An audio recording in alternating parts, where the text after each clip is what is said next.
This is Becoming UnDone. Probably like that in my junior year, I really started figuring out like, okay, hey, I'm a pretty good athlete.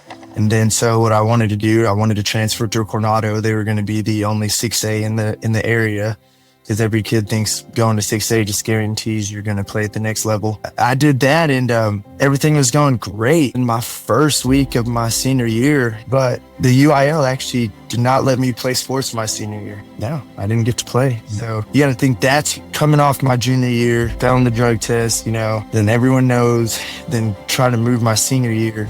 I mean, dude, that's like as low as you could have a kid be. I'm fighting for my life right now. I was the kid that I would live on the brink of getting in real trouble. And so this is that like first time where I'm like, I have my back against the wall, seriously. And I mean, things got really, really dark for me, man. Especially like they always say that the fall is harder the higher you are, which is true. And so, man, I went from hero to zero overnight. My name's Jonathan Shorten, and I am undone.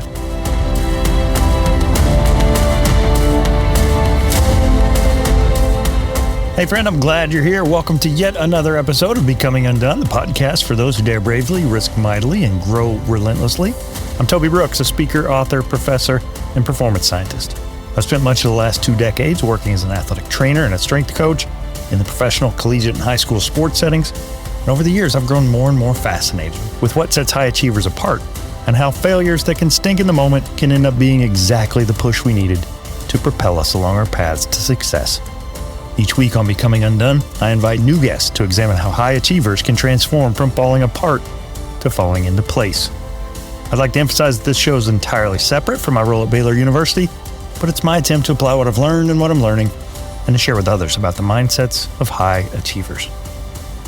Been another busy week in the Waco area, still chipping away at some classes and doing a lot to try to keep on course. We managed to climb back up in the rankings to 10th this week. So happy to hear that hopefully folks are checking the show out. So if you haven't shared the show with someone recently, do me a favor. Let them know that you're listening and that you're enjoying and that hopefully I'm helping you on your journey to success.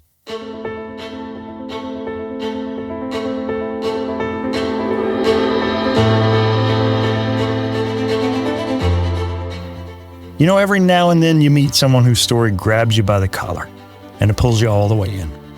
For me, that's Jonathan Shorten. From being a promising high school athlete to navigating heartbreak, an arrest on charges of domestic assault, and then eventually a complete identity collapse. His journey is not just about success, but survival.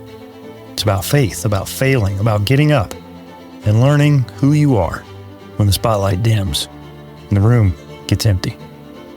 Today, Jonathan's one of the most successful car salesmen in the country. But that's not why he's here. He's here because every car sold has become a story for him of redemption. A story that says, you're not done. So buckle up. This isn't just a comeback story. It's a come to life story. In episode 138 with Jonathan Shorten. Hey, greetings, friend. Welcome back to Becoming UnDone, the podcast for those who dare bravely, risk mightily, and grow relentlessly. Join me, Toby Brooks, as I invite a new guest each week where we examine how high achievers can transform from falling apart to falling into place. Joining me today from the hub city of Lubbock, Texas, Jonathan Shorten is one of the most incredible auto salesmen in the world at this moment. He just shared with me he sold 3 this morning and it's not even noon. So Jonathan, thanks so much for joining me. Hey, thank you for having me on here, man. It's my pleasure. Yeah, so we go sort of way back. My kids went to Cooper High School, and I know you've got a history there. And we crossed paths initially, a great program that Coach Darden has where he connects mentors from the community with players there at Cooper High. And you were involved in that. And we became friends from that. And then I've kind of followed you on social for a bit. And you know what you know from what people share with social, but I gathered that you were a person that was hunting for purpose and looking for what maybe the Lord had in store for you or for whatever it was you were placed here to do. And then suddenly you become a salesman and you are killing it. I see a picture with you with a new trophy every month. So I'm like, I got to reach out to this guy and I got to hear his story. So thanks so much for joining me today. Hey, thanks for having me on here, man. Seriously. Well, I know your background is in sport, and that's a common theme in this show. So take us back to those days in high school. What role did sports play in your life, and what did you imagine your future would look like back then? Man, like every kid, swore I was going to the pros, swore. Yeah, you said Coach Darden. I was actually a part of the first group of kids that Coach Darden got to coach back in middle school. Let's see. Probably wanted to lean more towards playing football, like at the next level in college. Ended up getting my sophomore year, man. I just couldn't get over hill spurts, man. Something about the turf, couldn't get over it. And I was a little bit chubby. So, yeah, sophomore year was chubby, about 5'9", and was all right, man. I mean, I really didn't give everything I had to give. And then went off to North Carolina that summer. Went to go work at actually the Kitty Hawk Museum in North Carolina. Hung out with my aunt, uncle, and came back, and I was like 6'3". And all I did was ate chips and did nothing. Came back, I was 6'3" and dunking a basketball and running at like 4'5". So I probably stepped away from football a little bit too early. I was a late bloomer, stuck to basketball, but actually part of a group of Cooper that we probably went down for something not so good. Our whole basketball team partied. We had a drug test. All of us failed, literally right before district play. And it's funny, we were actually picked to probably win that district and go really deep into state. And that was a district that had Powerhouse, Brownfield, Seminoles coming off state championship run. Lamesa was actually pretty decent back then. Shallow Water was Shallow Water. And we were the pick, man. And really, that's kind of when the first set of adversity really hit me. Yeah. It was probably my junior year. You had expectations on you. You've got a pedigree of high-level athletes in your family. So talk to me a little bit about how that maybe factored into your identity as an athlete. My dad, man, like you said it, he's probably at his time, the 80s, he was that guy in the Lubbock, Amarillo, Odessa area. He was, like they say now, he was him. Baseball, track, football. Ended up wanting to go to A&M to play football. Not too sure what happened there. So then he went to ACU and just killed it. He was in the conference. I want to say it was the Lone Star back then too, with John Randall. And he actually, him and John Randall were neck and neck every season in sacks. And what's funny is he's got a really cool story too. He had quit playing football after college and was working at J.C. Penney's. And some guy came up to him and was like, I know you. Like, why'd you stop playing football? My dad's like, yeah, now that I'm done with that. And he's like, hey, I probably got one shot for you. I got one more chance. Tells my dad in J.C. Penney's like, if you come out to Chicago, I can probably get you a camp invite. And I think you have a good chance of making the team. And my dad told me, he's like, dude, I thought this guy was full of it. He's like, basically, I was like, yeah, okay, some guy's going to come see me at J.C. Penney's, recognize me and think I can still play. And he came back and he did. He ended up getting a shot in Chicago, Philly, played Arena Football League, played for the Birmingham Barracudas. It was the only American team in the CFL. A lot of people don't know that we actually had a team in the United States back in the day. After that, played in the NFL Europe, and then came back home. So like you said, I mean, the expectations were there. So get this. Jonathan starts telling me his story by sharing two things. First, he and several of his other Lubbock Cooper teammates are ruled ineligible for basketball for failing a drug test. A preseason pick to contend for a district championship, it all falls apart. And with it, 1/4 of his high school opportunity to play organized basketball. And he's remorseful now, but as a 15 or 16-year-old, it's a consequence of at least one and maybe several poor decisions. Making matters worse, Cooper isn't necessarily known for being a great place for race relations. In the 14 years I lived in the district, it made the national news exactly twice for racially related headlines. So as one of the fairly low percentage of black kids at Cooper High, Jonathan might have been under some additional scrutiny to begin with.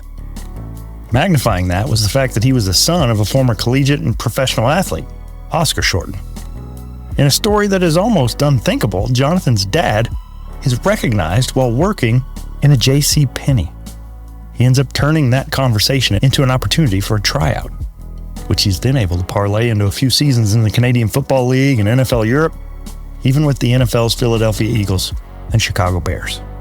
He was recently inducted into the National Football Foundation's Hall of Fame in 2022.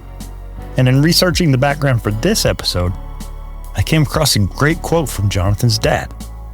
Oscar says, quote, "My dad told me something when I was young. He said football is life. And in every football game, there are 4 or 5 plays that decide the game. The problem is you don't know what those 4 or 5 plays are or when they're going to happen. So if you're giving half effort, if you're loafing on one of those 4 or 5 plays, you're not going to be prepared in the game, and it may pass you by. That's the same way in your life." End quote. That's sage wisdom that Jonathan would discover for himself in the years to come, and not all of those lessons were going to be easy. And kind of the reason I didn't want to grow up in Amarillo, that's where he grew up. And my mom was living there at the time. So as soon as I had the opportunity to get out of Amarillo, I wanted to, because every time I put a helmet on or lace up my shoes, it was, oh, that's Shorten's boy, you know. Right. So I kind of just wanted to make my own identity for myself. It was going well for me at the end of my run, probably like that end of my junior year. I really started figuring out like, okay, hey, I'm a pretty good athlete. And then so what I wanted to do, I wanted to transfer to Coronado. They were going to be the only 6A in the area, because every kid thinks going to 6A just guarantees you're going to play at the next level, you know. Right. You know, so I did that, and everything was going great. Was probably going to even play some football, go back and play football. Then my first week of my senior year, and I mean, you got to think about where we're at in the timeline. I mean, I've already moved. I've already left Cooper, was at Coronado, but the UIL actually did not let me play sports my senior year. And we actually moved to the Coronado district, and no, I didn't get to play. So you got to think that's, like I said, you're coming off my junior year, failing the drug test, you know, then everyone knows, then trying to move my senior year. I mean, dude, that's like as low as you could have a kid be. Right. You know what I mean? Like I still remember sitting in Coach Dean's office and him telling me like, hey, like you're going to start for me. I was going to love to have you. You're going to be great along with Jarrett Culver. I've already been playing with Jarrett Culver. We in and out of premier pickup games. I mean, we were excited, man, and came into me and was like, hey, like, no shot. Unlike that first season of ineligibility, this one hit Jonathan differently. He'd spent his years at Cooper, but with aspirations of playing Division I basketball, he decides to transfer in the city to nearby Lubbock Coronado High School. At the time, it was the only 6A school around, and it included future Texas Tech Red Raider and NBA first-rounder, 6th overall pick in the 2019 NBA draft, Jarrett Culver. You hear Jonathan mention the fact that his family, quote, actually moved, end quote. It isn't uncommon for athletes in Texas, or anywhere else for that matter, to get mailing addresses in districts where they want to play in order for it to be approved for them to be eligible for the next season. However, for whatever reason, even though Jonathan had moved, he was declared ineligible by the UIL, the state of Texas's governing body for public high school sports. It's a major blow, and unlike that first year that was lost due to poor decisions, this one kind of feels worse. Because by most accounts, he's doing the right things. He's playing AAU ball, working out with who he thought would be his new teammates. But when it's all taken away at the start of the school year, it's the beginning of a dark season and the first moments of a purpose storm that would hang around for years.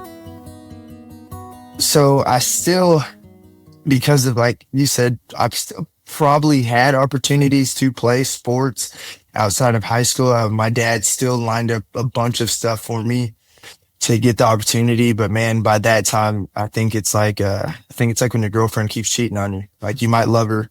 You know what I'm saying? Like seriously, like right. you like might love her, but finally you're just like, dude, I don't even want to do this anymore. Yeah.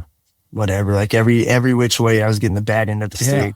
Sure. And I think it's natural. I mean, clearly you made a mistake on one hand, and then Yes. you pull things together and think I'm doing it right and I'm focused. And then you get turned away again.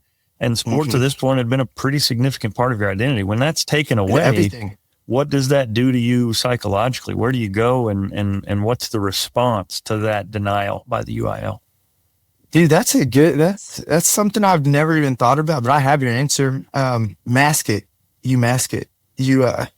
You turn to things that you think you should or need to do I mean, you got to think like everyone wants to hang out with the athletes. So, I mean, you try to be like someone that you're really not.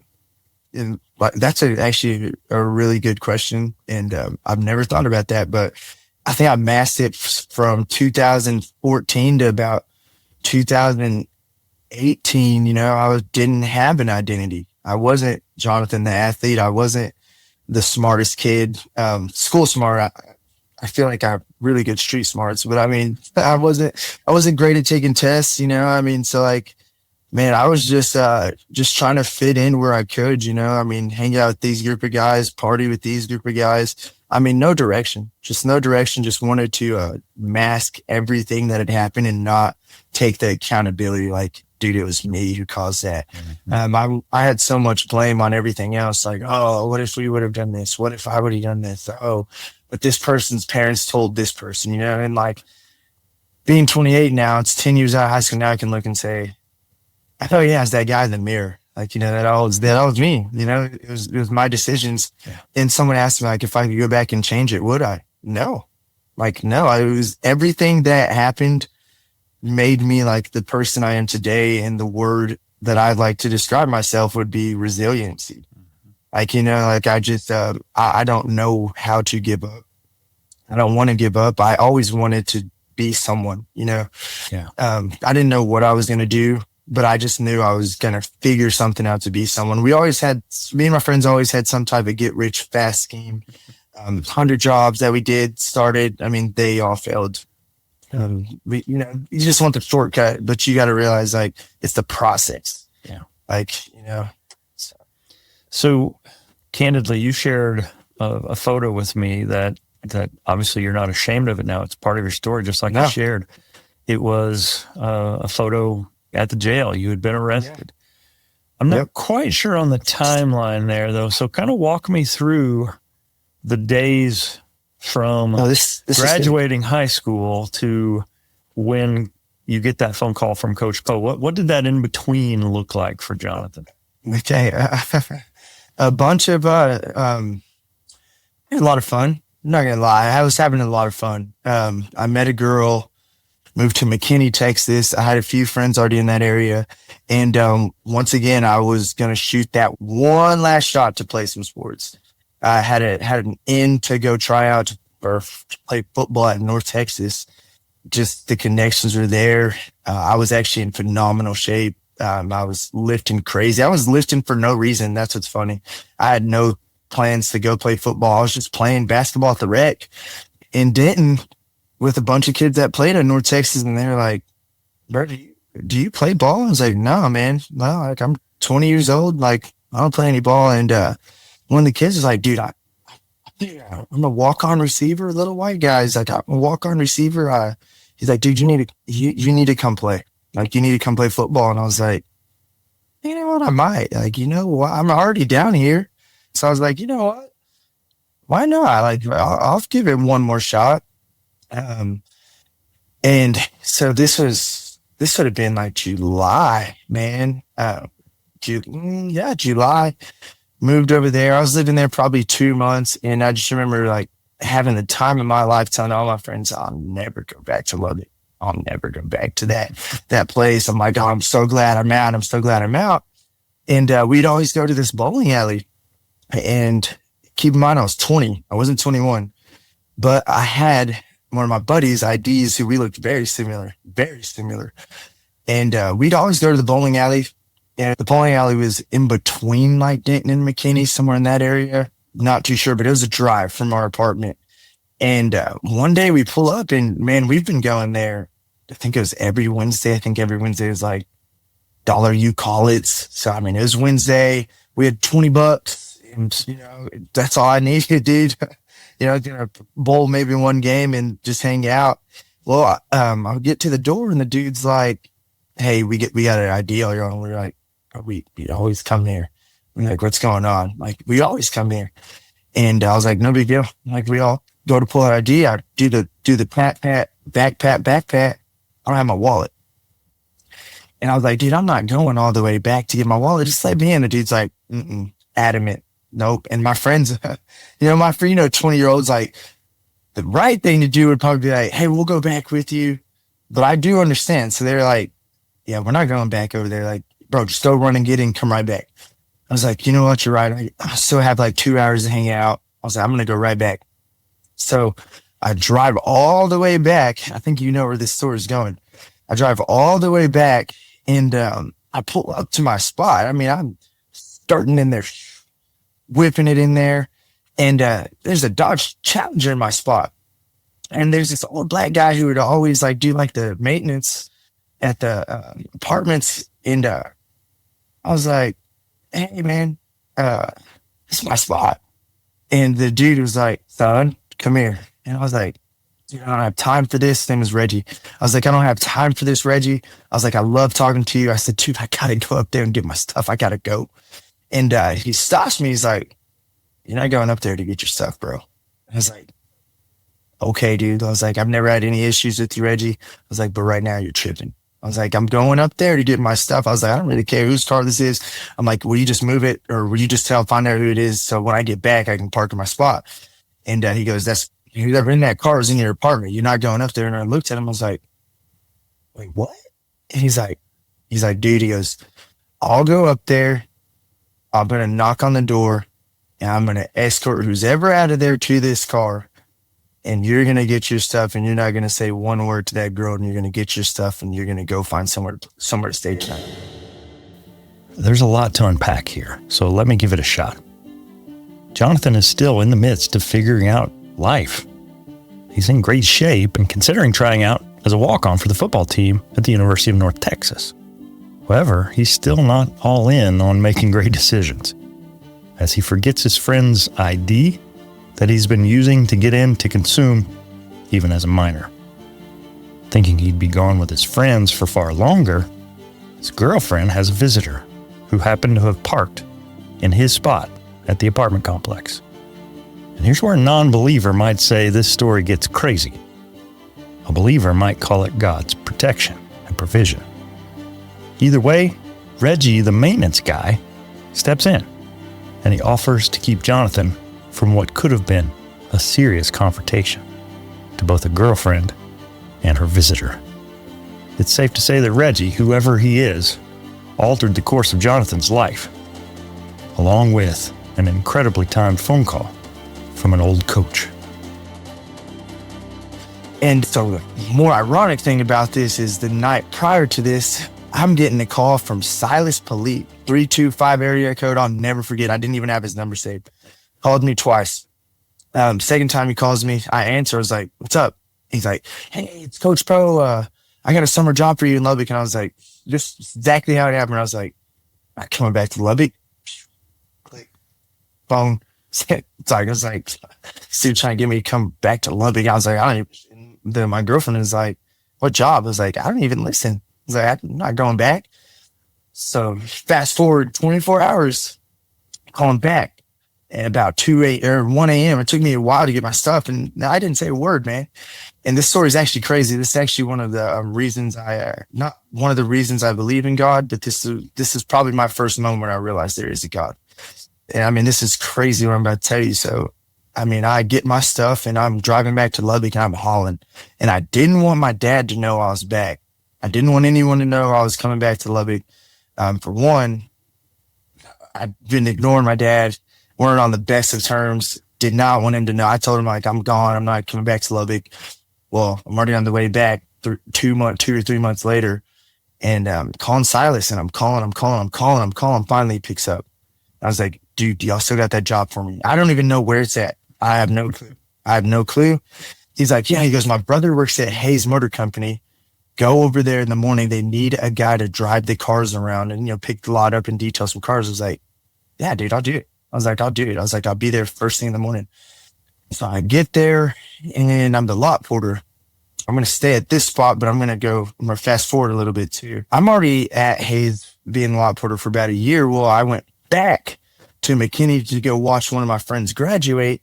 And I was like, dude, I'm going to go by and I'm going to go tell that Reggie guy, thank you, So I pull up to my apartments, type in 0000 pound. I knew they wouldn't change the code. That was the code. I go in there and I'm driving around and I see this older Hispanic guy in the golf cart. And I was like, hey, I was like, do you know if Reggie's working today? And they're like, we don't have anyone here named Reggie. And I was like, no, dude, the old black guy. I was like, maybe that's not his name. I was like, but he's like the old black guy. I was like, he always had a burnt black and mild in his mouth. They're like, they were looking at me like, are you on drugs? I was like, no, dude, I'm really like, I really just want to talk to him. I just want to tell him thank you. And the guy's like, he's not understanding what I'm saying that well. He doesn't speak the best English. So I'm like, okay, he probably just doesn't understand me. So I drive to the front office and I see the same lady with blonde hair that I remember talking to when we first got the apartment. And I was asking, I was like, hey, where's Reggie that does like the maintenance at paints and spots and stuff? And they're like, no, we don't have a Reggie. And I was like, wait, excuse me? I was like, you remember me? She's like, oh, I do remember you. And I was like, yes. I said, where's Reggie at? I said, do you remember the black guy who he unlocked my door? And she's like, no, it was an older white guy. She's like, it's this guy, he's worked here for years. And I'm sitting there and I'm tripping out. I'm like, please someone tell me that this is really happening right now. So me being me, I'm like, I'm going to call Erin. I was like, I just want to make sure I'm not tripping. So I called her and I haven't talked to her in a year. And she's like, what do you want? And I'm like, dude, I just want to talk to you for 1 second. I was like, just 1 second. I'm not even bothering you. It's like, was there not a black guy named Reggie that was like the apartment ground guy? And she's like, yeah. She's like, I remember that old black guy. I was like, what do you think happened to him? She's like, I don't know. Why? I was like, nothing. I was like, that's everything I needed to know. I was like, bye, Mm-hmm. I remember driving back and I was just like, man, I don't know if I was like, man, because I just keep thinking if I didn't see that guy, I would have ran in there, probably done something I wouldn't want to do and probably would have been in a lot of trouble. And I just remember driving back, telling everyone dude, this guy doesn't exist. I remember calling my buddy Dylan. He's like, he definitely exists. He's like, that dude always was talking to you. And I was like, always. I was like, every time. I was like, at the pool, he was like, my friend Dylan was like, no, that dude was always talking to you. I was like, I know. He doesn't exist. I was like, everyone says he doesn't exist. I went up there and they were like, bro, that's weird. That's your guardian angel. And I was like, no, I actually think you guys might be right. I was like, because no one seems to know this guy. I was like, the apartment complex is huge. There's probably 40 units. Ginormous. I'm like, man, I don't know, man. But I just remember okay, you know what? I was like, I think I'm right where I need to be. And I was like, something's telling me I think I'm in the right spot. Here's the thing about a story like this. Again, to a non-believer, there has got to be another explanation. How else could you explain away the fact that this guy, who not only befriended a young Jonathan, who was not making the best decisions in the world at this point in his life, but who also stepped in and interceded in a moment that could have boiled over into violence and all the unwanted consequences that would have come with it? How else could you explain the fact that a year later, not one person at the apartment complex could recall anyone by that name or description ever working there? But to a believer, there's another train of thought. It was protection. Let me tell you why I believe it. When I was about that same age, I had a similar nuclear meltdown of a relationship. I was engaged to a girl who, figuratively speaking, had a Challenger parked in my spot a time or two. She ultimately ended the relationship. In the aftermath, I found myself contemplating the unthinkable, taking my own life. Now, I will spare you the details, But I came as close as you can to delivering on that idea before something stopped me. A sense that I had a deeper purpose, that God didn't want this for me, that I had work left undone. In that moment, I called out for help. I remember literally screaming to a God that I wasn't even sure existed, that if he was really real, that I needed him to show me, and I needed him to teach me how to know him and what he wanted me to do with my life. It was my first purpose storm, and it was raging around me. At that very moment, a book that I'd mindlessly stashed away on my closet had been given to me months earlier. Just without even thinking about it, I stuck it on the top shelf of my closet, and it had been there for months. But in that moment, that book, suddenly, with no explanation, landed squarely in front of me, where I knelt in the doorway of my closet. It was Henry and Richard Blackaby's Experiencing God. The subtitle, Knowing and Doing the Will of God. Now, I'm sure there's an actual explanation for it. There are physics, there's gravity involved.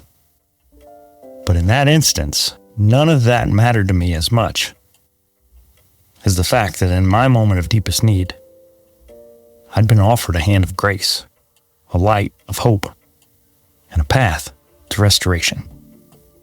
And just like me, Jonathan wouldn't be immune from suffering and setbacks forevermore. Some might even say they got worse. But in that instance, his experiencing God was a guy named Reggie, who helped him make his way through a dark moment to a place of safety on the other side. So I'm working at Hayes for a year, and I'm 21 now at this point. And I remember basically they were telling me, like, you can either go back to school and still do this, or you can jump into sales, or you can't work here. Like that was, and I was like, what? They're like, yeah, you got, like, every time there's a customer here, you know them.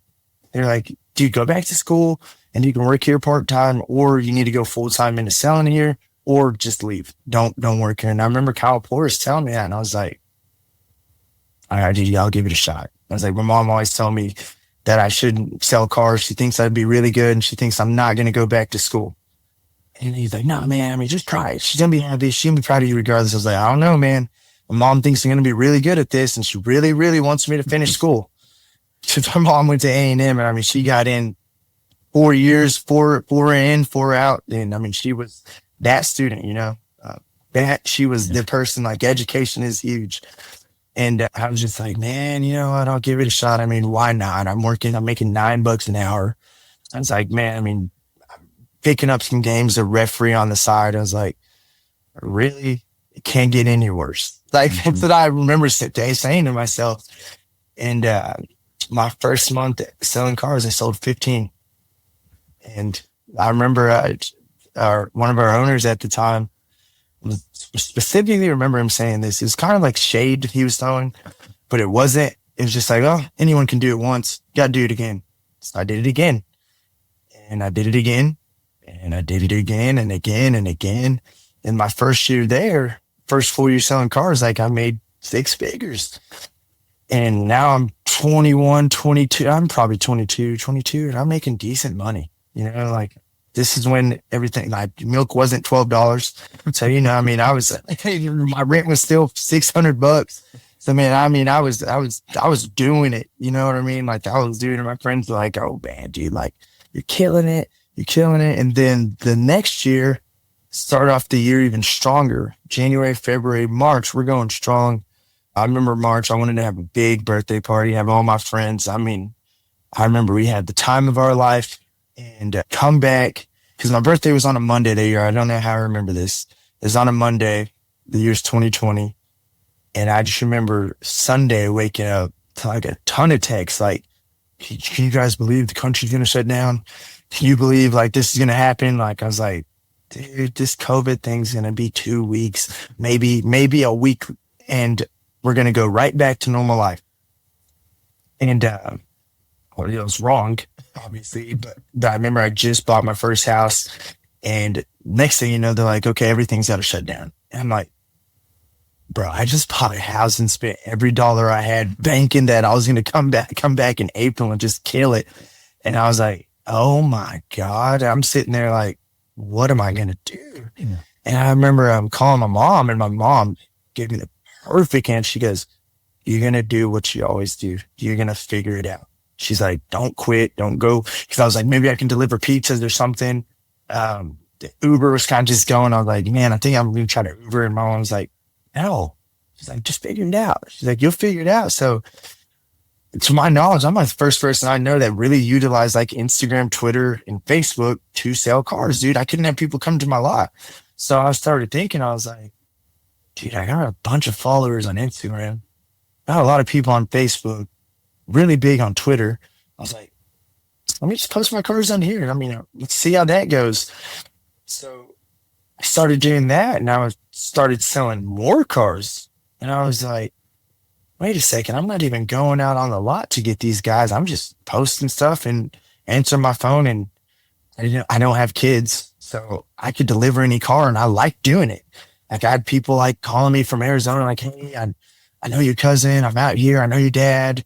Louisiana. Like, can you bring it out here? We can't even go to the dealerships. And I was like, yeah, I can actually. Like, I can. Yeah. Like, yeah, I'll bring it to you. I'll bring it to you and fly home, or bring it to you, drive your trade back. And that's where I kind of started doing that. So, I mean, everything like I start like kind of looking at things like now, and I'm like, dude, COVID was probably the best thing that happened to me.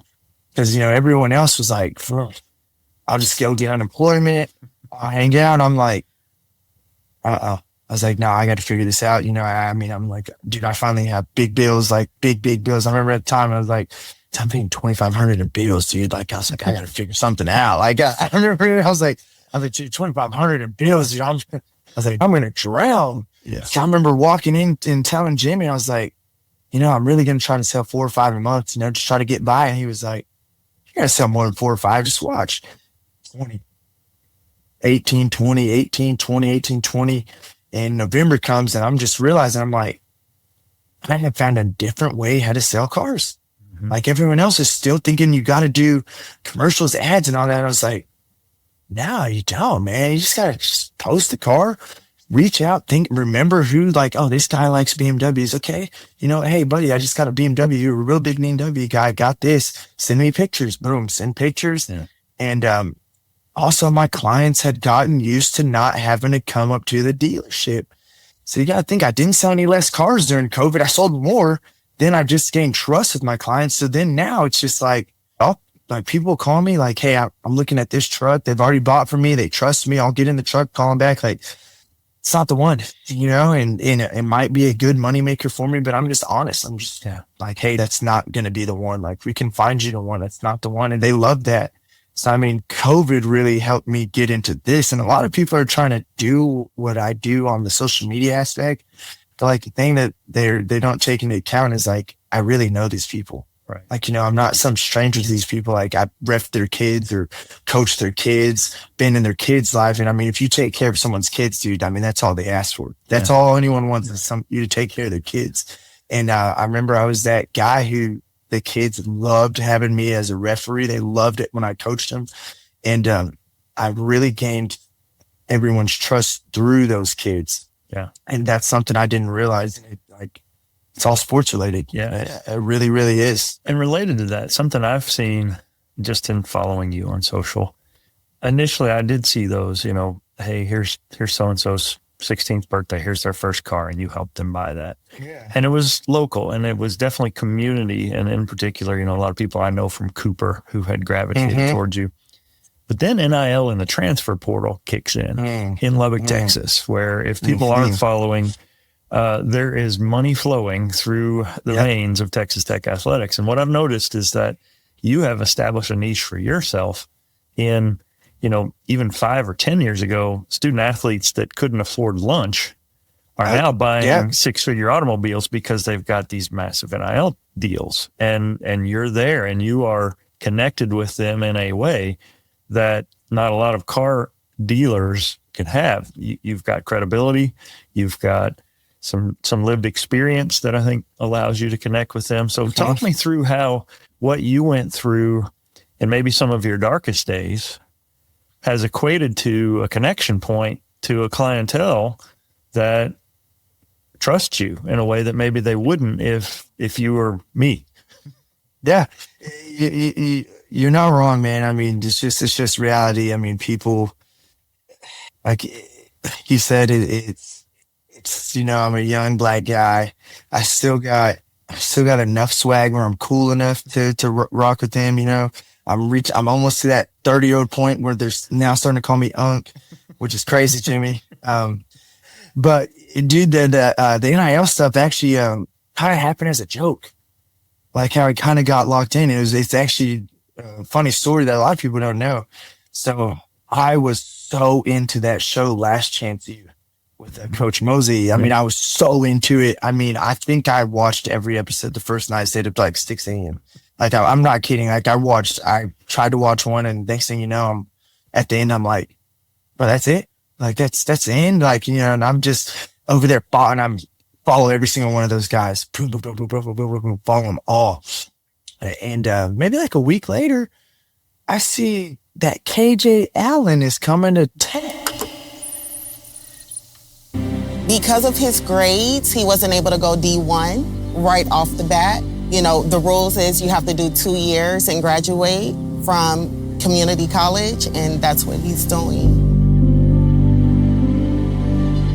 Like, what made me come here was Coach Ken. Like, I seen him at a few of my high school games. He recommended me to go here, and best choice by far.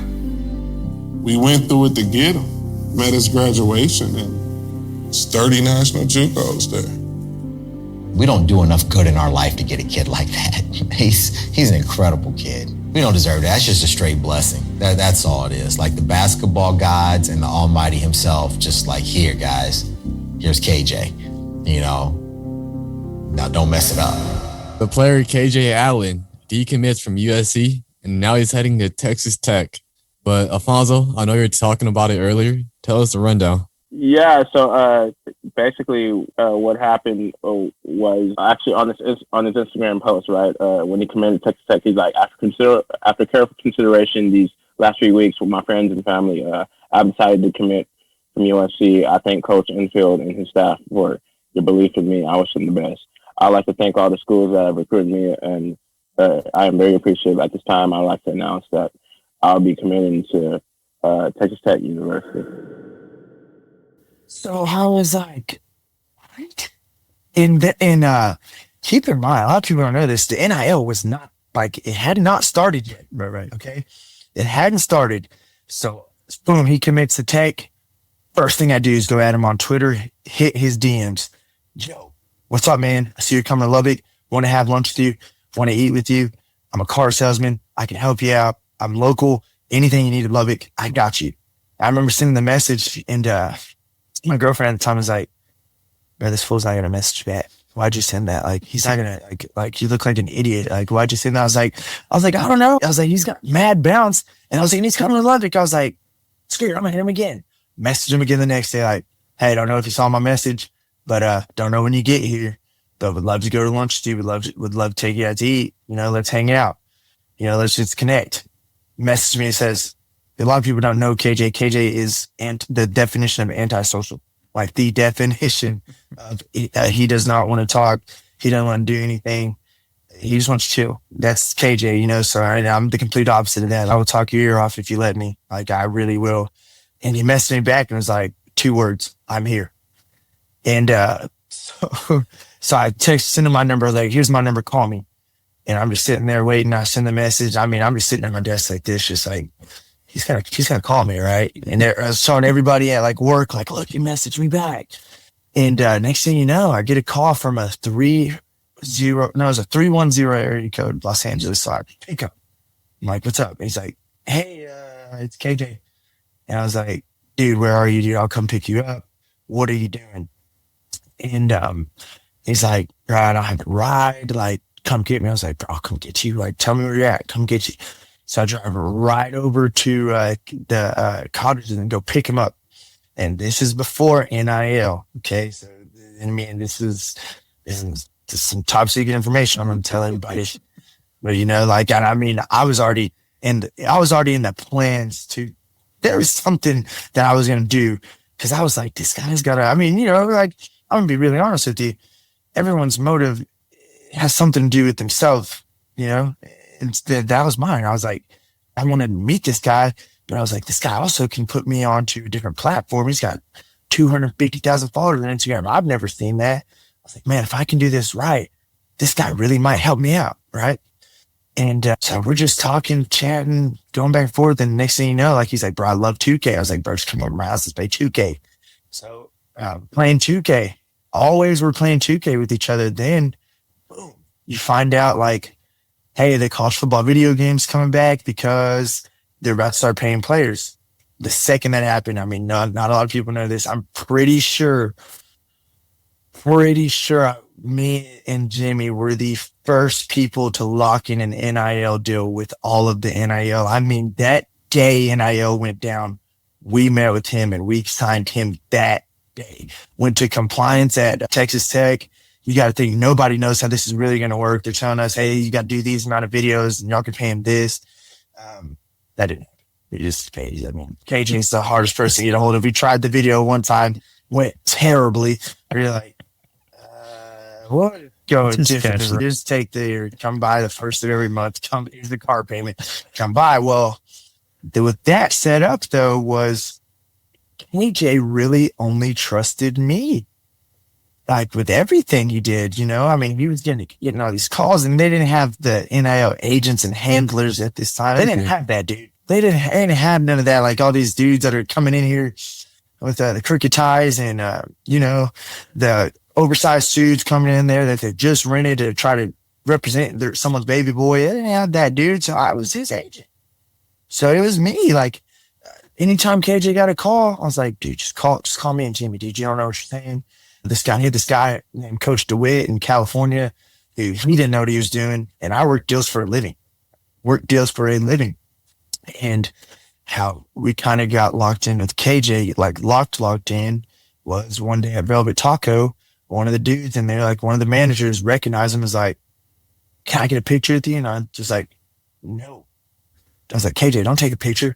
I was like, dude, you got NIL now. And I was like, you're telling me you don't got enough money? Because remember, the schools aren't really the start of NIL. A lot of people don't realize, like, you maybe had like 3 to 5 guys that were making 6-figure deals, but everyone else, it was just a little bit of change here, there. Take a picture with the Raising Cane's guy. We'll give you $1,000 here, there. So that's when I was like, got Velvet Taco to do a deal with KJ. Well, then I got Alliance to do a deal. Then all these other people started reaching out, and like I was just KJ's guy. So KJ got me in with the Tech basketball team. So at first, it was me and this other guy named Kirk Knowles who were really kind of facilitating all the vehicles to the basketball guys, where he provided Tahoes to these kids. And dude, young black kids don't want to drive Tahoes, bro. Like they don't. They those are nice vehicles, no offense. But you're talking about a 19-year-old kid who's got a little bit of money in his pocket. He didn't want to drive a Tahoe. So they started calling me. That's when the Pop Isaacs, Rob, Jalen Tyson, I got locked in with that group of Lamar, Fordos Amac, and Davion Harmon, which me and Davion are the closest of friends today still. But I really got locked in with those guys, and that's what kind of built me the trust. And then, like, everyone else starts noticing, like, dude, who is this guy that's always at the basketball team? Like, who is this guy that's always at the basketball team, Like, who is this guy? And I was like, I sell them all their cars, like to help them get their cars. Because we only did an NIL deal with KJ. That's it. It was only with KJ because it wasn't going well. I mean, we weren't gaining sales and stuff. So, like, I understood it didn't really make sense for us to keep doing NIL deals with them. It really didn't. It was better off. We just make y'all a really, really good deal on your car. So, I mean, they would look at it as a deal, but it wasn't there's nothing on paper. It wasn't a deal. It was just a car deal. Because the NIL was tricky. It's like, well, y'all can't do anything that y'all wouldn't do for another customer. It was easier before, like, the first year of NIL. The first year of NIL was awful because no one really knew how everyone wanted to stay from getting in trouble, but everyone wanted to start acting, but you couldn't. So, like, you got to think. I was like, bro, look, like, I'm y'all's friend. Whatever y'all need, just hit me up, because it was if you were friends with someone, like if it was an established relationship for a deal, really you could do whatever you wanted. We'll be back after this quick message. Hey friend, let me take a quick second to tell you about something that's been making a real difference for me lately. Bubs Naturals. I've been dealing with this stubborn knee injury that I just couldn't get better. And as somebody that spent most of my life pushing my body, I know recovery doesn't happen by accident. So I started doing some research. And I checked out Bubs Collagen. And I gotta say, I can feel the difference. It's clean, it's simple, and it works. Bubs products are all about helping your body heal, move, and function at its best, which is a pretty good thing for a guy my age. From collagen peptides to MCT oil, and now even hydration products. It's legit fuel for high performers, especially when your body's been through some things. And the best part, because you're part of the Becoming UnDone crew, you can get 20% off your first order. Just head over to bubsnaturals.com/undone. That's UNDONE to grab your discount. That's bubsnaturals.com/undone. Take care of your body, fuel your recovery, and let's keep getting better. That's kind of how we had to spin it, like, hey, like we've been friends with these guys, because I was driving a yellow BMW at the time, and those dudes would just rip it, and it'd always get pulled over every time. Like, you got your car? Is this guy supposed to be driving your car? I was like, yes. I was like, he's supposed to be driving my car. And so that was kind of the start. And then you got to think big time not big time, but D1 athletes really only hang with D1 athletes. Band kids really only hang with band kids. Yeah. So that's when everything kind of started growing. Like, hey, we got this guy in Lubbock, this young black dude. He's super cool. He can talk well to y'all's parents. He can talk to y'all, like, call this guy for cars. That's when it really started. I really, really started to kind of get into a different type of clientele that I never thought I'd get into. Because, I mean, for one, like, everyone's kind of looking to take advantage of those guys. Like, they want to use those guys, like, come to your kids' games, come this way. Where I just want to sell cars. I didn't have kids. Like, I remember I was 23, 24, dude. Yeah, I just had a little bit of money in my pocket. I didn't have a serious girlfriend. I didn't have kids. Like, we were, whatever they were doing, I was doing, because we were around the same age, man. And, so it just, I was in, like I always tell people, I think I was just in the right spot at the right time. And it just, kind of locked me into Texas Tech. Like, everyone just kind of started knowing me, like, oh yeah, that's the car guy. We had some girls on the basketball team, like, hey, we're going to buy from you. Some baseball players are going to buy from, like, Hunter Dobbins. He only came over and bought from us. He's like, I always see all the other kids buying from you, so I just thought I'd come see you. I remember when he walked into our dealership, like, I was so uninterested in baseball. I was like, yeah, some baseball player thinks, I was like, it's not any good, dude. I don't know. I've never heard of this guy. And I'm like, I'm just being cool to him just because, like, he's cool. I'm like, Birdseed's cool. I was like, I don't know. I don't care about no baseball. And then I see him starting for the Red Sox. I'm like, that's Hunter Dobbins, dude. That's the same kid. I was like, that's the same dude. Like, and it's ironically, he works at Pollard in the offseason. Well, not anymore. I think now he's doing, but he was working at Pollard selling cars on the offseason when he was in the minor league. Now, he'll probably never, I think last time I talked to him, he said, you'll see me at Pollard. He said, but it's going to be to buy it. Right. But, so I hope he can help get me into baseball. But I mean, that's kind of just how it happens. Yeah. Yeah. And it's crazy to think back to the reality of that one phone call from one person put your life on a completely different path. It really did. Looking back now, how is who and where you are today? How does that compare to maybe who or where you thought you would be when you were that 16, 17-year-old bright-eyed kid with big dreams? And what has the journey taught you? Damn, that's a good question, man. It's weird because I did end up being that guy, but it was, everyone thinks it's just this to get there, No one realized it was a bunch of this, it was a bunch of this, and we'd get back here, and then we'd get back, and we'd get back here, and then we'd get back here. I honestly, man, it's not that I never believed, but like, I always believed that this would be my life, but I just never really thought it was going to be a real reality. You know, like I always thought like I'm going to figure something out and have a breakthrough when I'm like 40. And doing it in my 20s, you know, it's been weird. That's just the best way I can put it. Cause you got to think like I have a lot of friends that aren't doing well, that can't handle being next to someone who is. I got a lot of people that I want support from that you can't get support from. Then I'm getting support from people that you necessarily don't want support from. It's not that you don't. I think everyone wants support, but it's just like I'm expecting the words you're giving me from someone over here. So like you said, it just made me realize like I can't really control what others think of me. Like I just need to just be content with myself. Things are going great for Jonathan. After struggling a little bit to find his place and his purpose throughout his late teens and early 20s, he finds himself achieving surprising success in the auto industry by being innovative during COVID with social media marketing, and then jumping on board to the new opportunity of paid college athletes who are looking for cool cars. He carves out a niche as the athlete's guy for all things automotive. Everything's going great until suddenly a serious allegation threatens to change his life forever, proving that not all purpose storms are because we don't know what to do. Sometimes we just need to be reminded of whose we are. That's where I think at 28, and this sounds crazy, I think that just kind of came into effect this year. I think like I went through some serious adversity at 26, you know, because from 22 to 26, everything was excellent. I mean, I was the guy.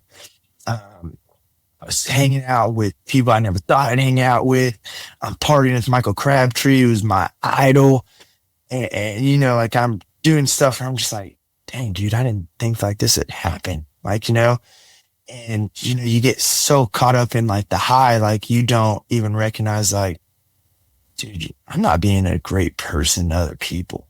You know, like that's like I was living it up, but I was like, man, like, I think I can be a better person.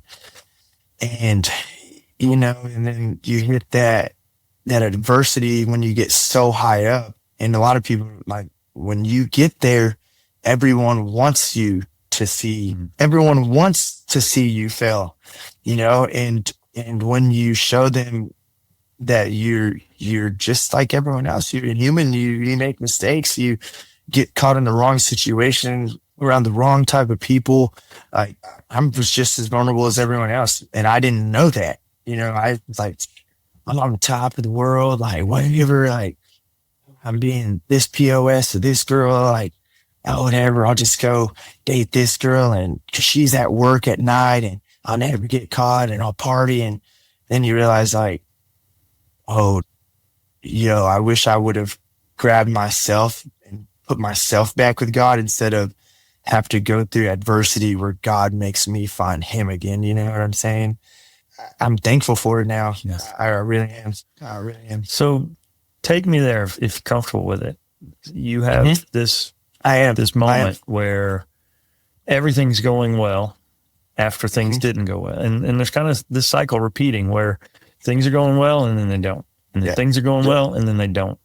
And now you're 26, you're a grown man making big boy money, and all of a sudden that is in jeopardy. Talk me through it. Oh yeah. It was 100% in jeopardy. So I had just left Hayes Motor Company, and that's where I was like the rock star man for 5 years in a row. I was that guy because my GM, who really, really kind of got me into like, hey, you're a 20 car a month guy. He moved over to Pollard. Well, the girl I was dating at the time, her parents were best friends with my owners at Hayes. They're really, really good friends with them. And a lot of stuff just wasn't adding up for me over there. So I was like, you know what? I'm going to take a chance. I'm going to go to Pollard. And I did. And everything started going really south. Like with her and I, everything like with my relationship just kind of started going down. So it's September 10th because Tech was playing Oregon September 11th. I'll never forget. And all my buddies were hanging out. Everybody that moved away came back to Lubbock for that game. It was a sellout. I had tickets. All my buddies were hanging out at my house. We were drinking, partying, having a great time. And I had given someone else attention when I should have just let someone else go. You know, like we'd been been in and out, rocky.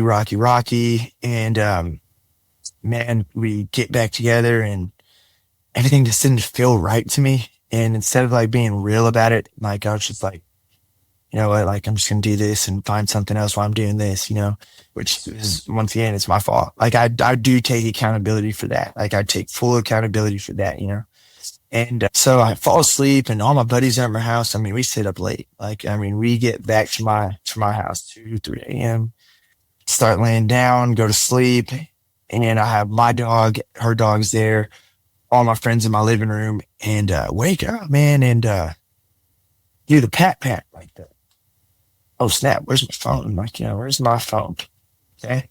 And I noticed my bathroom door is shut. I'm like, oh no. I was like, I'm cooked, man. I just remember like thinking like, oh man, she's about to go through my phone and see some stuff she don't want to see. All up in my phone looking at pictures from the other night. She gon' be upset if she keeps scrolling to the left, dog. She gon' see some that she don't wanna see. And so like, sure enough, opened the door and man, that's when it just was a bunch of emotions. She was hurt, upset as she should have been, you know, she should have been. I wasn't man enough to just be like, hey, I'm not all the way in this. Like probably should just let you go. You do your thing. I'll do my thing. If we come back together, like, that's great. I didn't do that, man. I didn't do that. It was selfish of me. I just wanted to keep on partying. Like that's really what it was. Like I was 26 and now I'm doing even better at this point. And I'm like, bro, like I don't have any kids. I don't have any real responsibility. I have a dog. I don't have any real responsibility. I got some good money saved up, so I'm not worried about bills. Like I was like, I got this new pep in my step going over to a new dealership, and they love me over here, and I'm selling even more cars. And I just shifted so far away from God at this point. That's just what it was. Like I was so far away from God. Like I was so caught up in like material shit, like so caught up in like, hey, I get to go to this Cowboys game and me and Austin Johnson. I mean, with Austin Johnson and Blake Griffin's with us. And, you know, there's me, like, I'm everywhere I want to be, like thinking like, dude, life's great. And it wasn't. I had to realize like it wasn't, dude. And so like, we go through this incident. I have a couple of my friends like get her out of my house, man. And really don't think anything of it. I'm just like, yeah, whatever. Like, we'll talk to mom. And my buddy's like, everything be good? I was like, bro, yes. I was like, you go through this all the time. He's like, well, what happened? I was like, I was texting this girl, yada, yada. Went through my phone, yada, yada, yada. And she went crazy. As she should have. And, you know, so everything goes south right there. But like, I'm just thinking, I'm like, you talk tomorrow. We always do. Everything's cool. I never hear back from her. Like a text, call from my boy's phone. She answers. It's my voice. She hangs up. So I'm like, you know what? I'm just going to give her some space, give her some time. So you already know what I did. I was like, whatever. I'm going to go out and party again. Text playing Oregon. That's not going to stop me. We're going to have a great time. Boys are here. And I sure had a good time. And then the week goes through and I just remember I'm still selling. Well, I get a call like at 2:00. And it's like, hey, this is Detective so-and-so. You're being investigated for domestic assault. And I was like, dude, I don't know who got my phone or who you are, but don't you ever call this phone again. And I was like, hang up. Like, and I don't think it's real. Like, I think someone's messing with me. And call again the next day. He's ready to talk. It's like, I'm like, bro, stop calling my phone. I was like, you call my phone again, I'm calling the cops. I was like, don't call my phone. So I don't hear anything for like another week. Well, finally, I made a call from a buddy of my dad. His son's now a lawyer, and he moved out to Vegas. Just a good dude, and calls me. He's like, bro, you have like a pending warrant. And I was like, what? I don't think I paid that speeding ticket in Abilene. I was like, I just thought about it. So I go pay my speeding ticket in Clyde, Texas. I'm like, yeah, it was a speeding ticket, right? I was like, on the phone, he's like, no, dude. He's like, you got a second to come into my office? I was like, yeah, I'll head there right now. And I get there and like, I remember opening the door and seeing like this receptionist, like she knows me. I knew her.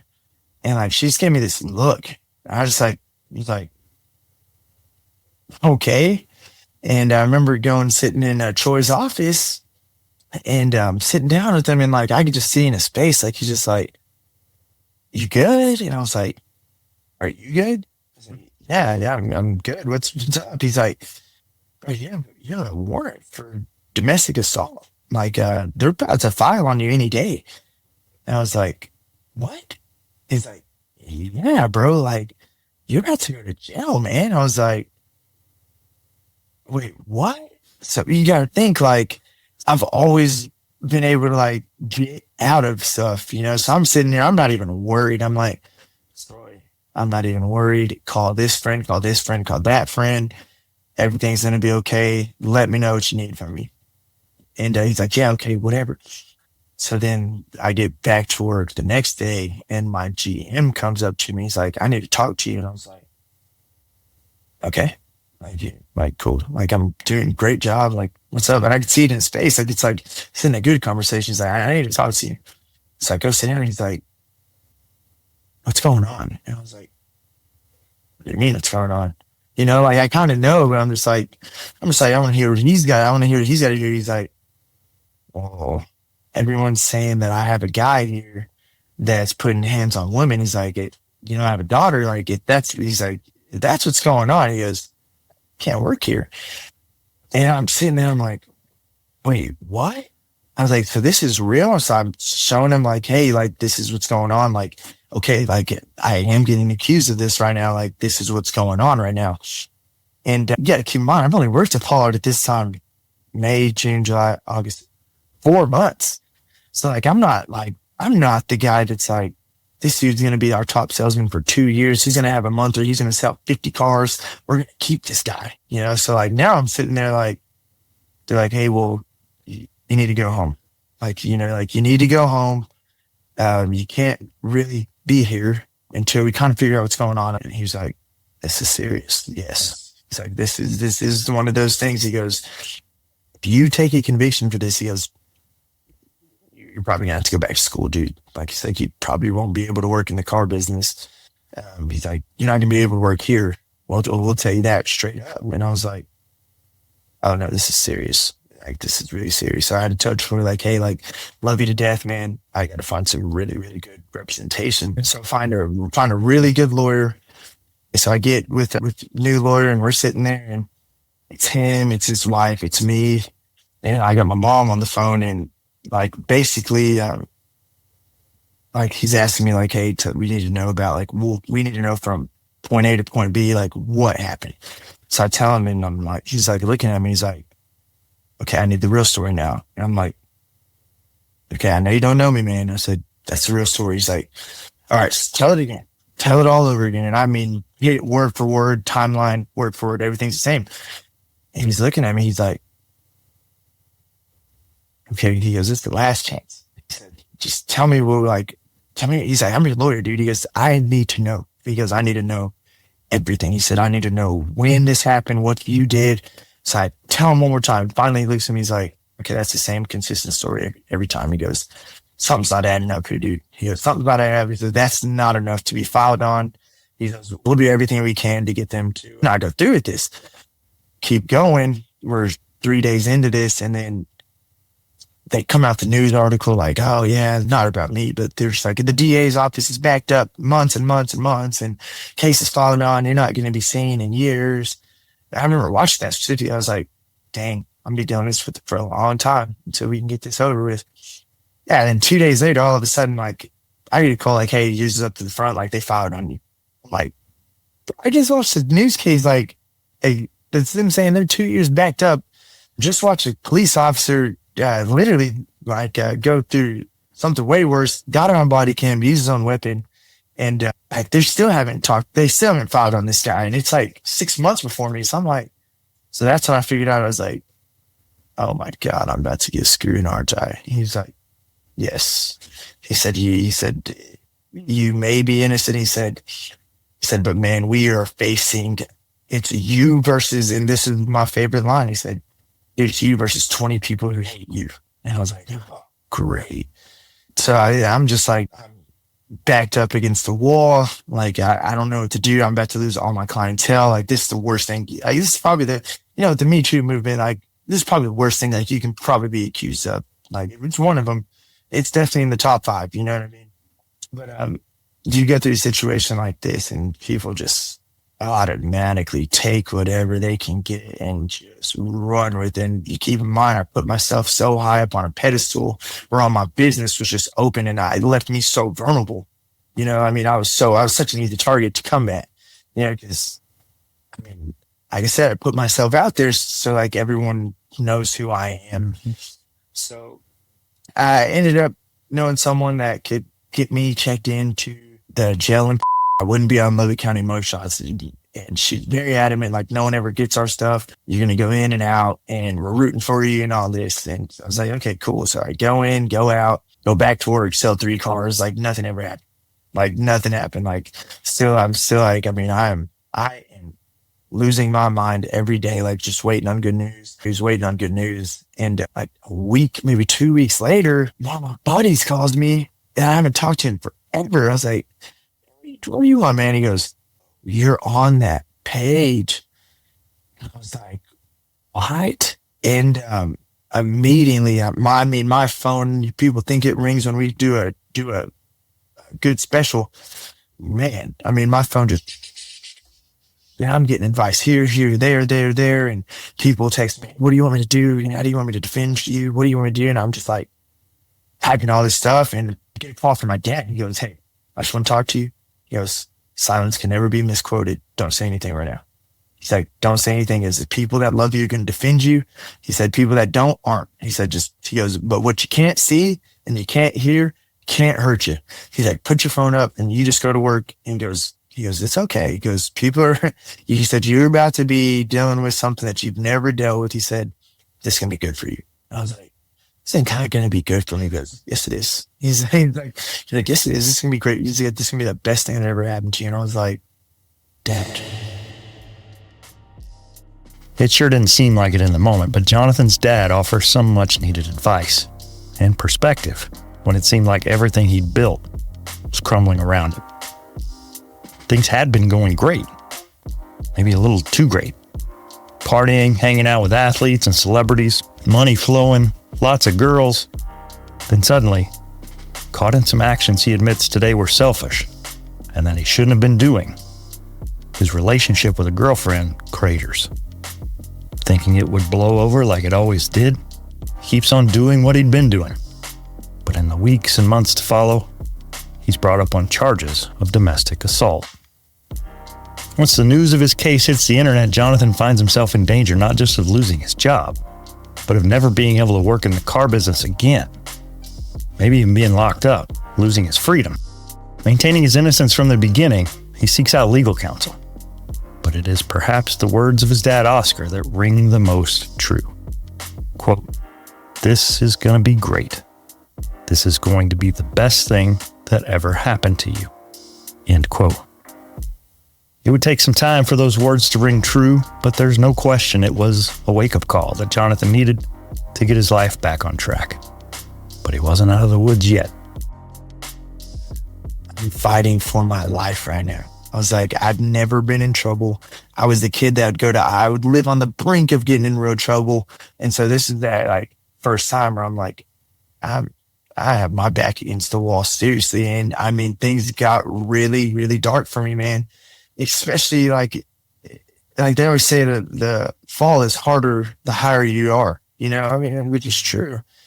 And so, man, I went from hero to zero overnight. I mean, you know, I still had a lot of people that supported me, but then I had all the people that have been waiting for me to fail that were just brought right up. But what ended up being the greatest thing for me is I didn't have to worry and guess and wonder who it was. You know what I mean? Like I didn't have to worry because people thought I was in jail. I wasn't in jail. I was sitting in my office when that thing, they were 2 weeks behind me. You know what I mean? I'm sitting here reading this and And everyone's like, dude, put your phone down, stop. Like, stop, you're just gonna make yourself steak and mad. And they're like, yeah, we know, like, you're gonna fire up people and respond. And so the best thing I did is I really just didn't respond to anything. Like, I just stayed silent. And that was the hardest part, is no one was getting an answer from me on what was going on. I gave a very brief statement, but I mean, no one would get an answer. No one could get an answer from me, which makes people like, people are like, dude, he's got to be guilty. Like, I mean, he hasn't came out and said anything, like nothing, like hasn't responded to anything. And I just remember, like, I kept going to my lawyer's office, like, dude, give me a statement, like, give me something, like, so I can say, like, and he's like, mm-mm. That's all you pay me for. He's like, that's all you paying me. He's like, do you just sit back and relax? Like, I was like, yes, it's very, that's very easy for you to say. I'm like, I can't sit back and relax. Like, and my lawyer didn't know me, man. Like, he has no clue who I am until I think finally when everything started changing with the lawyer and me happened at a Tech basketball game. I'm at a Tech game and I see him like sitting right below me and waves at me. And I think he like was watching the corner of my eye and like person after, and this is my first time I've like really gone out. Person after person is coming up, talking to me. And the next morning I remember waking up and my lawyer was like, who are you? And I was like, I tried telling you, man. I was like, I grew up in Lubbock.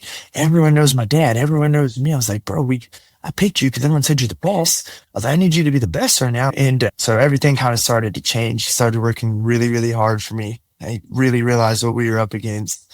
And I mean, they did not, keep in mind, this is a misdemeanor. I was getting charged with a misdemeanor crime. People can say what they want, but when I say it was somewhat of a witch hunt, man, they sent 4 police officers to Pollard to look for me. They sent, one was sitting, my neighbor said one was sitting in front of my house. My dad said one was sitting in front of his house. And little do they know, I was in plain view. I was already turning myself in. Like, they were searching, looking for me. And I just remember Jimmy, my GM who I worked with at Hayes, was like, bro, this is outrageous. He's like, he goes, bro, they're trying to catch you up and ruin you. He said, this isn't about you and whatever happened that night anymore. He said, this isn't about that, bro. He said, but I just know there's a lot of power right now on that side. And I was like, well, what do I do? And he's like, ain't saying this. He goes, sounds super cliche. He goes, but you just need to trust God right now. He goes, you need to trust God right now. And he goes, that's super cliche. I know, like, that's the last thing you want to hear me say. And it really was. And I'm like, oh, trust God. Like, and I trust God because God's the one who put me here, God's the one who took it, And then I started really thinking, I was like, you know what? Like, maybe I did need this, And when I kind of realized, like, I finally stopped denying, like, I knew what had happened, but I was so in denial, like, this shouldn't happen to me. Like, why me? Why me? This shouldn't even happen to me. Like, why? And then I started thinking, I was like, regardless if that happened or not, I shouldn't have been over here doing this. I shouldn't have focused on that. I should have been better at this person. I should have been better than that person. So I learned, and I was like, I'd always laugh at people on this page and be like, oh, I'm innocent. I swear I'm innocent. I'm innocent. And I'd be like, this idiot over here. And I was like, oh my God, I've learned empathy now. I was like, oh, wow. Like, I've learned, like, this could happen to anyone. Like, like, I need to start realizing, like, I'm no better than you, and I was walking around like, better than that guy. Like, this guy, like, you're talking about this salesman, like, this guy, like, look at, you didn't even know this guy, And then I was like, bro, I was so lost. Like, and I just remember one of my customers was like, and she didn't have any social media. She knew nothing. She just was like, I miss how you were.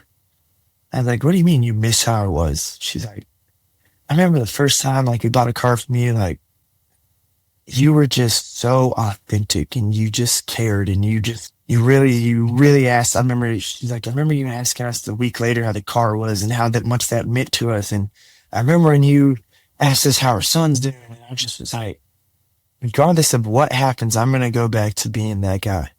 I was like, and He's like, regardless of what I might have versus what that guy didn't have, I was like, people loved that guy, man. I was like, people really did.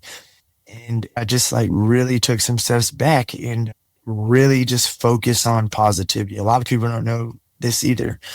Dude, I had to pay for a life coach. Like I was like seriously depressed. It was like the same scenario as like when an athlete retires. Like, like, what do I do now? Like, that's what I was going through, because also I had clients. I wasn't taking new clients. And you got to think, a lot of people don't want to listen to what you said happened. They're ready to just believe what they want to believe. And you can never change that for someone, but what I could change is how I was towards other people, and how I responded to stuff, and that some stuff isn't for me, and that made me go from, like, now I can say it was the best thing that happened to me. Like, I remember my dad telling me that, because I went from here to here, because sure, I was doing good. Sure, I'm successful, but I'm there for people.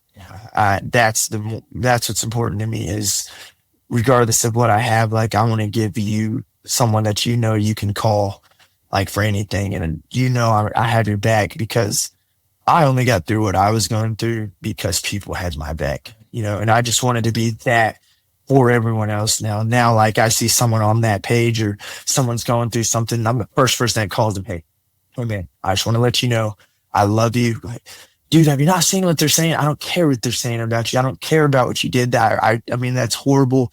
I sure hope you didn't do that for your sake, but man, I just want to let you know I'm not going to let you walk alone through this. And also it made me level up to even kids. Like, I had to go tell a whole group of kids, like, here I was coaching basketball, like, this is why me and so-and-so aren't together.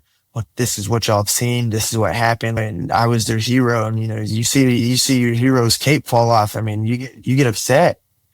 And so I had to teach these kids, like, man, like, we'll get through this. And I really didn't feel bad about me. I felt bad about every time I walked my team into the gym. Like, it was like, yeah, hey, that's that guy. Hey, those kids play for that guy. I cared about that. Right. I really did. I cared about that. You know what I mean? Like, dude, these kids, their parents are trusting. The one thing, like, that a parent wants is just to make sure their kid is taken care of. Yeah. So I mean, that hurt me the most. But also you got to think, like, I'll talk to those same kids today, and they're like, dude, I'm going through this at school. And so whatever. I say, hey man, remember when I went through the worst thing that I thought was the worst, and I cried in front of all y'all's parents, and y'all came together, prayed for me? I said, dude, listen, I said, this too shall pass. Mm-hmm. Like, then I tell them that, like, this too shall pass. Like, but if you don't, I said, but you gotta let it pass though. You can't give up. Right. And that's what it's been to me, is just a testimony. Like, hey, like, what I went through, it can happen to anyone. Right. I don't say why me. I really don't. I know that, like, it needed to be me. Like, it needed to be me, because for one, I have a big outreach to kids. A lot of kids call me, text me, ask me, like, oh, how'd you get to where you're at? Or how'd you do this? Like, and the thing about it now is, like, I know when I was going through that, I thought, like, man, I'll never be big time again. And I think I'm bigger.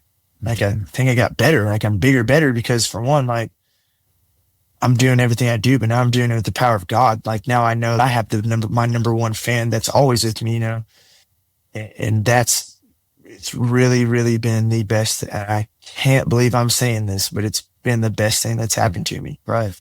It really and has. That's how that works. Again, we're talking with Jonathan Shorten, Pollard Friendly Ford. He's been through it.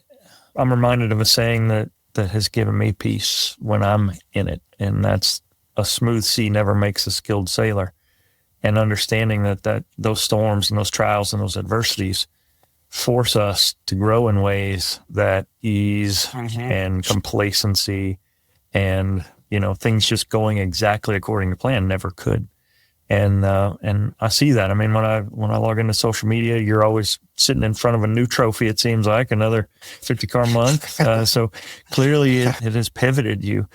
If you could go back and talk to yourself the day after your high school graduation, knowing what Jonathan was headed for, those years of success and adversity and success and adversity, what would you tell yourself? Don't be anything you're not. That's easy to me. Don't be anything you're not, man. I had to realize, like, bro, I didn't grow up in the hood. Why do I have to talk to slang for someone to like me? Like, you know what I mean? Like, dude, just be myself, man. And like, when you're just yourself, you don't have to spend like the amount of energy like you save is so much energy. And people don't realize, like, what are you talking about? Like, dude, it takes a lot of energy to hold a lion. Like, people don't think about that, man. Is like the one thing I would tell myself, like an 18-year-old me, is, dude, just be yourself. People are going to talk bad about you or good about you regardless. It doesn't matter. Yeah. Just be yourself. And that's what got me caught up in every situation that I was caught up in. It's because I wanted to fit in somewhere that I probably shouldn't have been. Yeah. You know, people want to be this and don't even realize, like, you might, like Jalen Tyson, for instance, man. I don't mean to tell his business, but I mean, he's dreamed his whole life to play in the NBA, and to hear him say, like, my life was better before this, like, that hurts, man. You know, I hate hearing that. Like, that's everything that dude's worked for. Right. And to hear that, like, and that's what people don't understand, is you have some kid that's just dedicating his whole life to be this, and like, maybe that's not for you, man. Maybe, I know that you think having a $30 million contract's going to make you happy. Not necessarily, man. Like, a lot of people have a lot of money, but they're lonely. Yeah.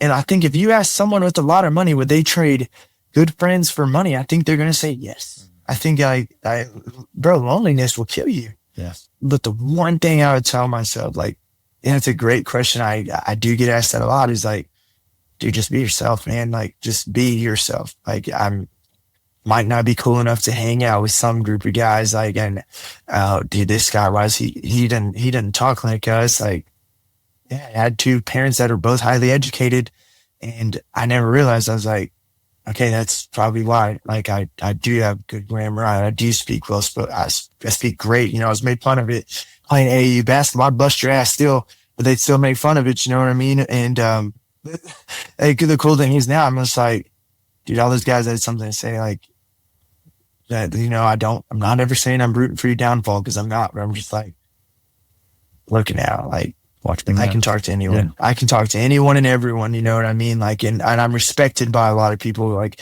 people know, like, oh, dude, this guy comes from a good background. My grandmother was a teacher for 40 years at West Texas A&M. I mean, my grandma was a librarian for 40 years. Like, I'm just a product of how I was raised. Right.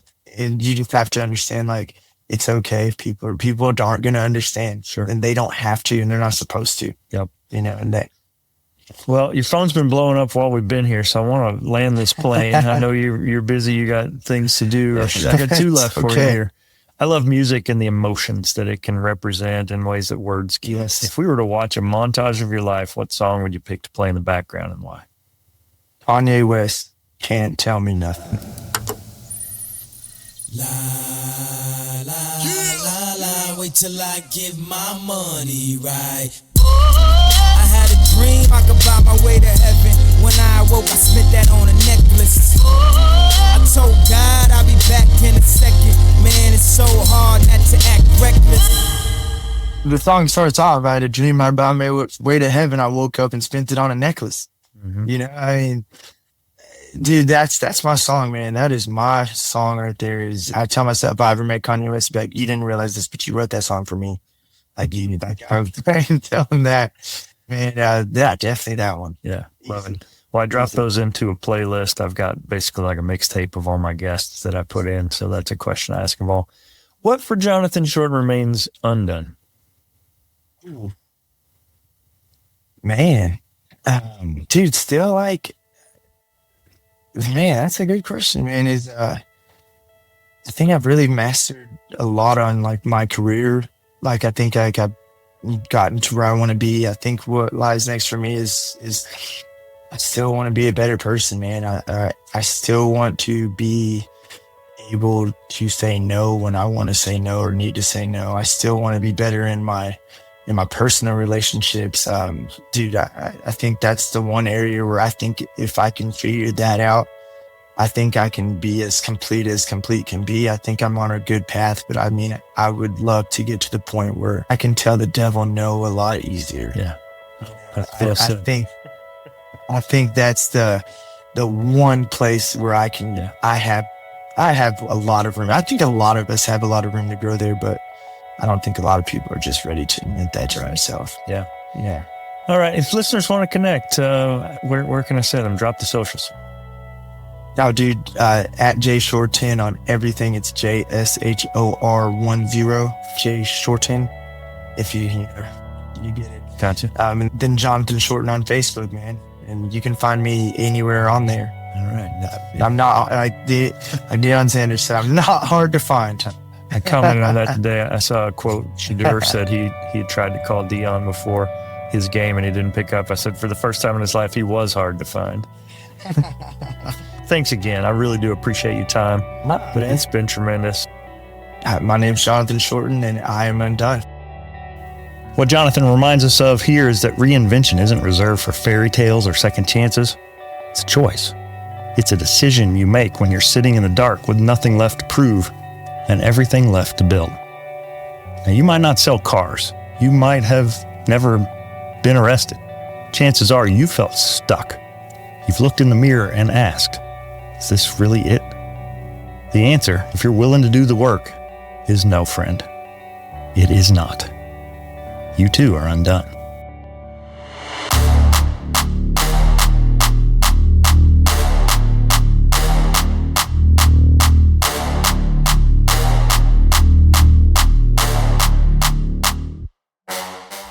I'm thankful to Jonathan for dropping in, and I hope you enjoyed our conversation. For more info on today's episode, be sure to check it out on the web.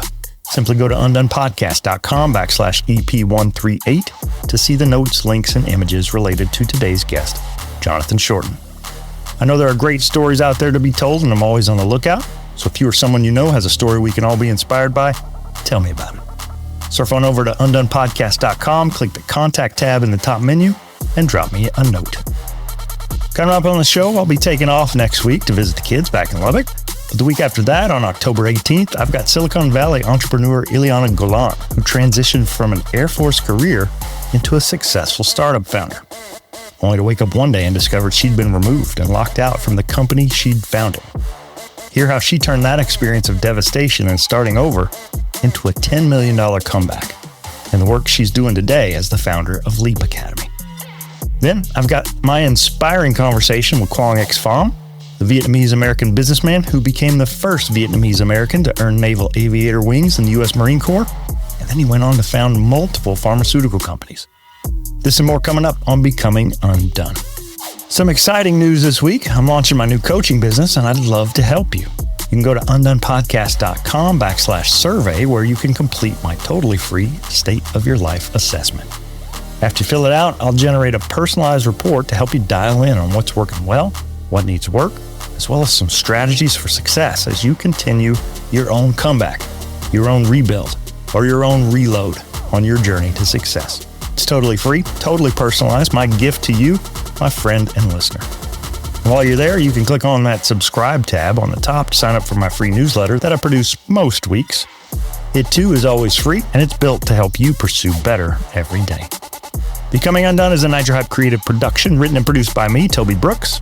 Tell a friend about the show. Follow along on Facebook, Instagram, and LinkedIn at Becoming Undone Pod.